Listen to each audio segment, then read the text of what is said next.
Imagine a structure so impossible, so massive, that millennia later, we still can't fully reproduce the feat with all our technology.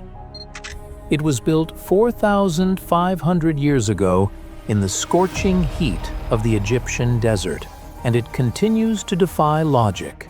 I'm talking, of course, about the Great Pyramid of Giza. At 147 meters tall, this was the tallest thing made by humans on Earth for nearly 4,000 years. Let that sink in.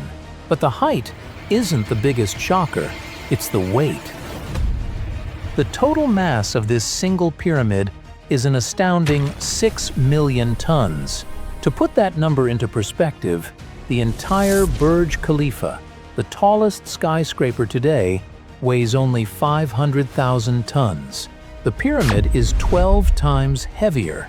Now here's where the real mystery begins. How was it actually built? Because in that era, they had no cranes, no steel cables, no gasoline-powered machinery, and arguably, no reliable use of the wheel for transportation.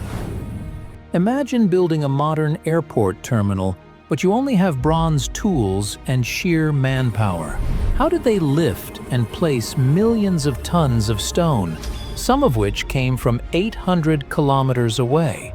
This is the central enigma we are cracking today. And it hasn't just stood for a few decades, it has stood for 4,500 years. Through countless earthquakes, desert storms, and the slow, relentless erosion of time. Go ahead, name one other structure of this age, this scale, that remains so structurally perfect today. You can't. So, what was the secret to this immortality? Let's dive deep into the archaeology, the politics, and the engineering genius of ancient Egypt.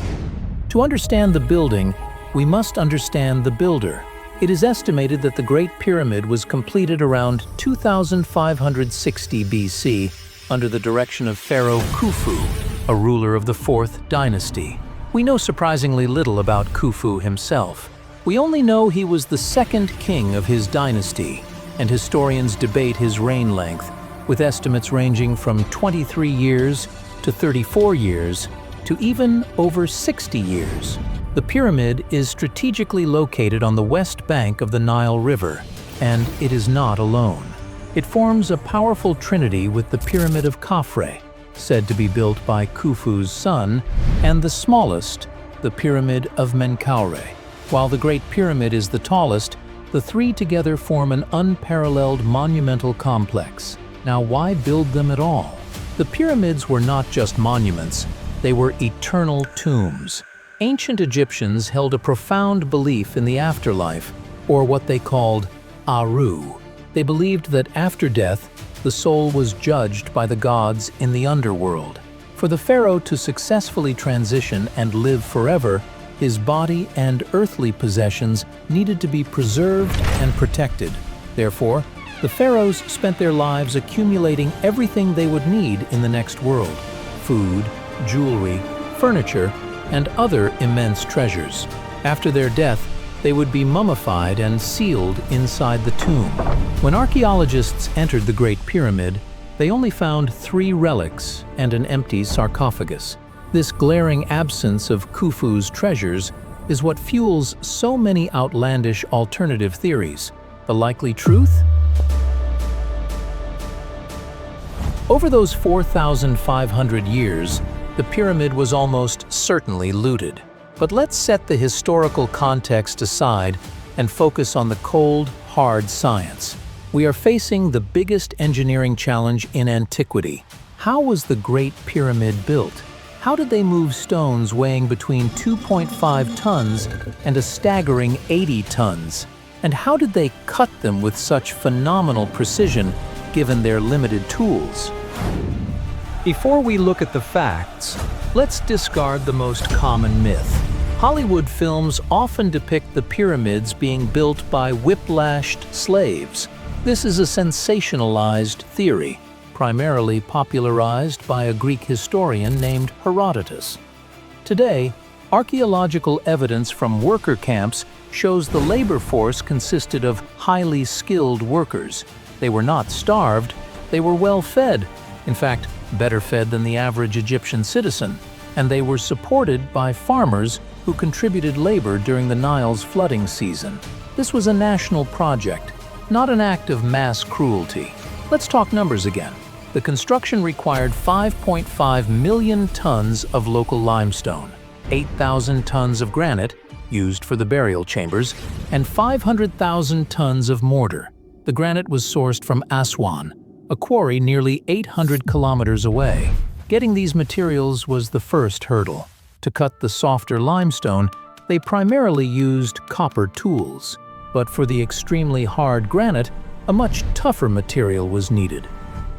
They used balls of dolerite, a tough, fine-grained rock, to pound and crush the stone.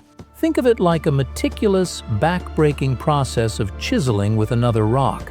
A truly ingenious technique involved finding cracks, inserting wooden wedges, and soaking them with water.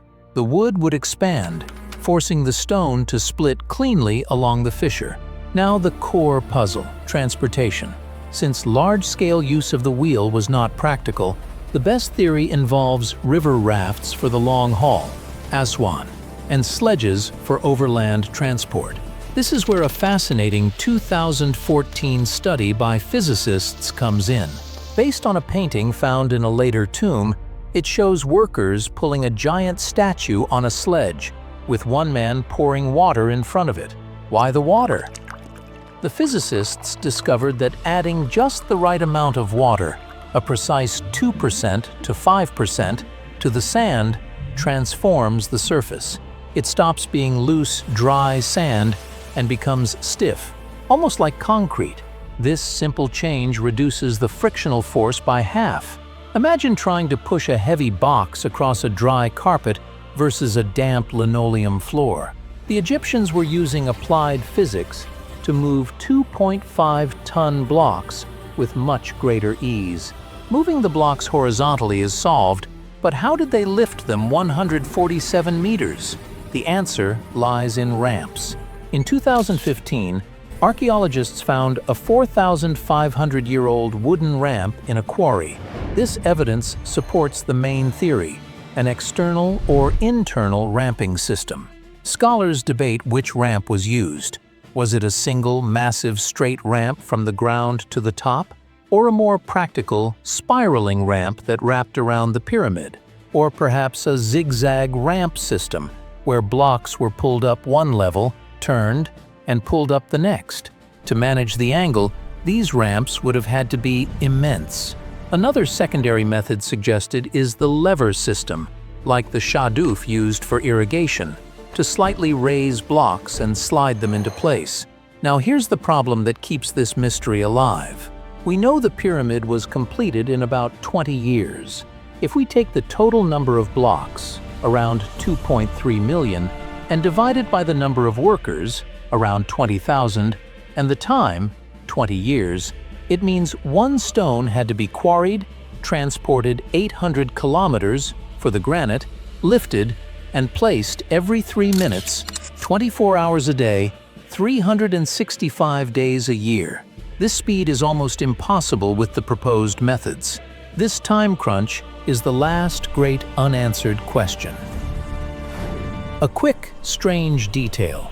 The lower layers of the pyramid were placed without mortar, but the upper layers used an incredibly strong mortar. Scientists have analyzed its chemistry, but even today, we cannot replicate it. This unique mortar, along with the incredibly precise fit of the stones, is why the structure survived all those thousands of years and earthquakes.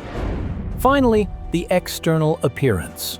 The pyramid was originally covered in highly polished white limestone casing stones. Imagine Giza today, but every side shining brilliantly, like a huge white jewel in the desert sun. Over time, these stones were stripped away, but you can still see some remnants high up on the Pyramid of Khafra. Beyond construction, consider the alignment. These pyramids point precisely to north, east, south, and west, with an error margin of less than 1/15th of a single degree. This is a level of precision that is difficult even with a modern compass and GPS. How did they achieve this without modern tools? Two main theories exist. The first suggests they used the autumn equinox, where the sun's shadow runs perfectly straight east-west. The second, more controversial theory is the Orion correlation theory, which posits that the three Giza pyramids align with the three stars of Orion's belt. While intriguing, astronomers have since shown that due to the Earth's changing axis over millennia, the alignment is not exact. This teaches us an important lesson. The human mind loves to find patterns, even when they don't perfectly exist. And this brings us to the most bizarre theory of all. Aliens built the pyramids. Because we, as humans, cannot fully explain how they did it, some jump to the conclusion that extraterrestrials must have been involved. In my opinion, this is intellectual laziness. It's a shortcut that ignores the potential for human genius and scientific thinking. It's much easier to say aliens than to admit we just haven't figured out the specific ancient mechanism yet. The Great Pyramid of Giza is not a mystery because it was built by superior beings. It's a mystery because it was built by ingenious humans whose methods we have not yet fully recovered. It forces us to ask, what simple, elegant solutions are we overlooking? We know the structure, we know the time, and we know the materials. But the step-by-step process of how they beat the 3-minute deadline remains the ultimate puzzle. Friends, the quest for answers continues.